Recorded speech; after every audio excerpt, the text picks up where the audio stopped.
Hello everybody, today I wanted to talk about the new Gunslinger class in Wild West and Wizards. So before we could just play as a wizard, but now we have the option to also play as a gunslinger. So that means that this class focuses on the damage that you can output with guns, of course. Ooh, oh boy, this is gonna be bad. Let's put this on. And, ooh, we just blew him up. Okay. I just upgraded my skills, so things are pretty good for me. But anyway, this game is not one that you want to play if you're looking for a ton of depth, but it definitely is one to play if you're looking to feel a sense of accomplishment, because you're doing all kinds of stuff all the time as you play through this game. You're completing quests, you're helping NPCs, you're finding out bits and pieces of stories.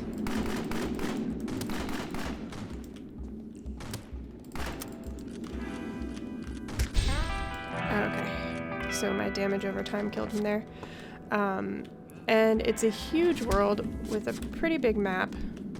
How's my health? Fine. Okay, let's put my thingy on him. Let's do this. And headshots do matter. But the reason I wanted to show this off is because the game is progressing. As I said, they added the new Gunslinger class, and it looks like there is one more class to come. So I'm excited to see which class that will be. Oh wait, actually, I just leveled up, so we can take a look at my abilities. So this is kind of what the talent tree looks like for the Gunslinger. You have Repeater Specialist, Rapid Fire, Blood in the Water, which ups your damage with headshots with revolvers. Revolver Specialist, revolvers do 8% more damage, so I decided to go down the repeater line. Ooh, 10% faster reload. I think I'm gonna need that a lot. My biggest gripe with the game is the reload is not... The reload is kind of a pain, but I'm sure that once I get this reload skill... Oh boy. Okay, it looks like this is possibly the powerful mage we're supposed to be killing. I think I just need to avoid his high damage skill. By all means. Okay. Let's put my fire shield on. God, I need to reload. See, this is what I mean. Oh, that hurts. The reload is the only thing that ever gets me in trouble. What's he doing? He's just standing there. Did I stun him or something? Get up. Whew. Yeah, that hurts. Okay. Got him. Nice. Okay. Last time I tried to take him on, I died. Church Cave Key, Tomb Guardian's Pans, Dim Orb of Upgrade, and Orb of Upgrade. Okay, so those upgrade orbs basically mean that you can upgrade all of your gear. Oh no, is this Isabel? I tried to make it so close. I can see the light. The wizard was too much for me. John, I'm sorry. Oh, this is so sad. That's like the third dead body I've found recently. What's this, though? This is kind of cool. This is what I love about this game, is it's a mix of the Wild West and kind of a fantasy wizard world, and it's kind of a nice mix. Sturdy repeater. I think mine does more already though. Yeah, Alex's repeater does more, but I'll take it anyway. I did do a first impressions video on this. I'll put a little link to it up in the top corner.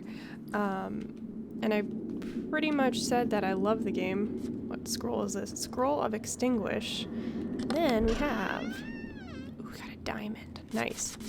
So, buried here are the remains of our great priest Thomas. May his soul be with the Maker. Okay. So this is pretty cool. Nice little temple in a cave beneath a church. I love it. So anyway, I basically raved that I loved how the game is loot-based, quest-based, story. You know, it's got a little bit of everything in it. The graphics may not be for everyone, but I find them relaxing. It's nice to not have to stare at every little single part of your screen. You can kind of focus a little bit more on the gameplay. But anyway, I am enjoying the Gunslinger compared to the Wizard. Let me see where I am, actually. Okay, so we just came out of the cellar of the Chapel of the Righteous. I need to get over here to where there has been a murder that has happened. I'll show you the map really quickly because this is also something they've done, which is really cool. It's a complete 3D map. You can see everything that you might need to explore. This is just one of the zones, and it looks like there's like a Great Plain zone, a forested zone, and I don't know what else there is because I can't see it, but I'm excited to figure it out. So as I get higher level as the Gunslinger, obviously I'm going to unlock more abilities. Now these are talents. Abilities are these, which like my Cloak of Flames, 20% chance on hit to send Firebolt back at the attacker. This is Hot Lead, which basically blows people up. This is Dash, which makes me speed up, you know?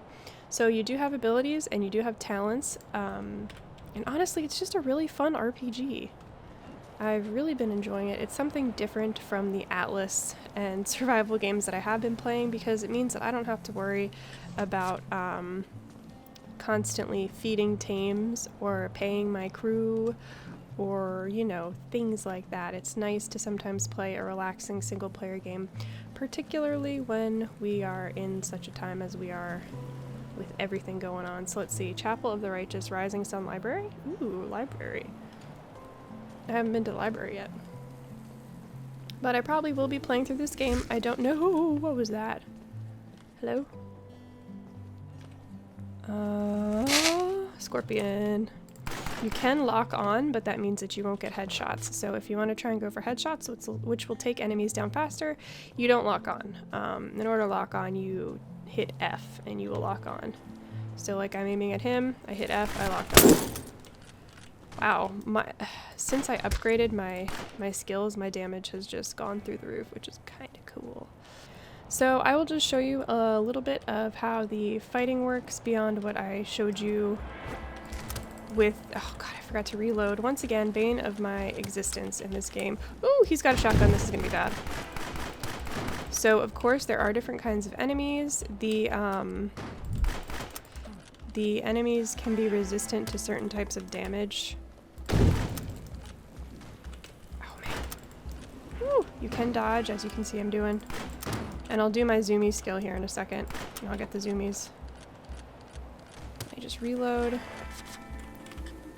use one of my potions, and now I've got the zoomies and I can zoom. Although he has really good aim, and he can still hit me. Alright, so there's that. And now each of these camps usually have something that you can discover, which is also really neat. It is nighttime, and you can sleep, you can pass time, time does pass. Oh my gosh, my damage has gotten so much better. It used to take, oh god, he's dead already. It used to take me forever to take down NPCs that were my level. But now that I've done a few quests and killed a few pretty nasty bosses, glad we found some place to store our supplies. The cave north of here up on the hill has worked out great. Ooh. Okay, so basically we're going to take this key and we're going to go get into that cave. That's what it's looking like. Actually, I'll pass the time until daytime. So until morning. So that you can see what the game looks like in the light of day. So anyway, there's lots of looting to be done, which is nice for people who like to collect. I mean, I can just walk up to most of the stuff and pick up useful things or things that I can sell. You can use money for upgrades. Okay, he has seen me, so we'll lock on. And once again, forgot to reload. You know, that's just a bad habit of mine. I need to get in the habit of reloading. But anyway, he's down. Did I pick up another NPC along the way? I feel like I did. Ooh! Ooh! Shotgun! Bad! Shit. Now let me put my increase. There we go. Okay. So, once you learn your rotation, and you learn what's most effective, this really is a fun combat to get the hang of in a game. I really like how this is done. As I said, it's simple, which is nice. Everything doesn't have to be complicated. This is definitely one of the smaller games that I've been enjoying playing. I have this quest that the sheriff gave me after I completed the first initial quest that tells me I need to go solve some murders that involved dark magic, so that's what I'm headed to do. What is the deal with this guy? Just take everything. I feel bad. I feel like I'm in Skyrim taking everything at the shrine. Here lies a monument dedicated to one of the 3 enchanters. May their deeds never be forgotten. So there is world building. There are, you know, little pieces to puzzles that you can find. There are actual puzzles in the game. I just did one in that church, that cellar that I was just in where that shrine was. I had to do a music puzzle, and then I had to follow directions to unlock a key to get into the cellar. So, you know, it's not a hard game by any means, but it does kind of relax you as you're trying to forget about stuff or just make your way through another day in isolation. Okay. Is this where I need to be? Yes. Okay, here we go. Magic murders. Let me just... Really? Didn't dodge in time. Okay. Scorpion down. Now, Rising Sun Library is that way. Chapel of the Righteous we already went to. And this is Lulu's shop. So, let's see what's going on here. Oh no, a tree fell on it! Abandoned house. Huh. See what's in here. Empty bottle. Let's explore the shed in the back before we go in. Because why not? Go in. Anvil. Ooh, what is this? Just a random shotgun. Okay. Okay. So there's nothing in the shed. Of course there's a cellar in the back. That's a very popular thing in this game, is having a cellar in the back. So. Ooh, man. Okay. Alright. Crime scene. Let's see. I can't, Apple. Can I not... Like, you know...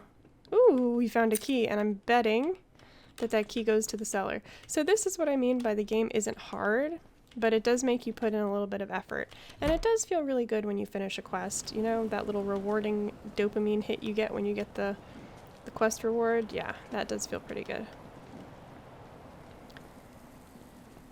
So anyway...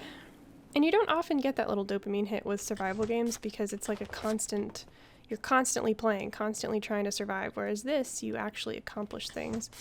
And this definitely does look like a pit of dark magic. Alright, let's read this journal. The Master has commanded we open the portal by nightfall, or our lives may be forfeit. I have tried every known dark spell and concoction, but nothing seems to be working. If we don't get it open soon, we're done for. Okay, so we got a portal. We have... little altar. I don't know if I should be opening this. It's locked. And then of course we have this. So let's see, what am I missing here? So you do have a journal. Let's see what our journal says.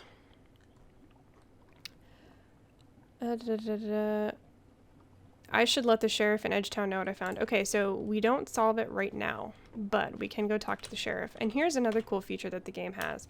You can return to town. There's a skill that allows you to return to town so that you don't have to constantly run back through the landscape. I'm glad the developers put that in there. I really just wanted to show you a game I think that is really underappreciated. And another thing I want to say, I don't have any bugs when I play this. Like, nothing screws up, nothing's weird, nothing's wonky. Everything works as it should. I just want to see where this cave is that I'm supposed to be heading to. A Wizard's Resurrection, so I have to go all the way over here. Still so much of this world to see. It's incredible. If you're just looking for something to pass the time that's really casual, it's not stressful, you get the hang of the combat, it starts to feel really rewarding after a little while, then I highly suggest you check it out. It is available on Steam. Anyway, I hope you all are staying safe and sound where you are. Feel free to check out my socials in the description box down below, as always, my Instagram, Patreon, Twitter, and of course Discord, where we all hang out. So that is it for me. I hope you all are enjoying your games, and I will see you all in the next video.